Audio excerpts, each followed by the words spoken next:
কীভাবে করবো 5 plus of 6 multiplication of 7।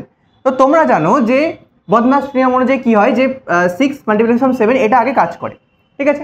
কিন্তু এটা অ্যাকচুয়ালি কাজ কেন করে, কেন এর আগে কাজ করে, এর পিছনে একটা বিরাট বড় হিস্ট্রি আছে। হিস্ট্রিটা আমরা জানবো। হিস্ট্রিটা হচ্ছে যে এই যে 6 যে ছিল, 6 অ্যাকচুয়ালি একটা মেয়ের বাবা ছিল, ঠিক আছে। 6 অ্যাকচুয়ালি একটা মেয়ের বাবা ছিল। তো এই 6 কী করলো, 6-এর কাছে দুটো অপরচুনিটি আসলো।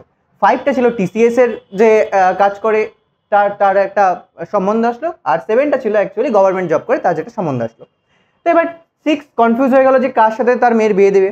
তো 6 যখন কনফিউজ হলো তখন কি হলো, একজন তাকে সলিউশন দিল যে দেখো যার পাওয়ার বেশি হবে। পাওয়ার মিনস এবার দেখো দুজন টিসিএস যারা জব করবে আর গভর্নমেন্ট যারা জব করবে সেম ফ্যাসিলিটি তারা পাবে। মিনস কি টিসিএসে যারা জব করে বা গভর্নমেন্টে যারা জব করে তাদের কিন্তু পেনশন ঢোকে যখন তারা ঢোকে।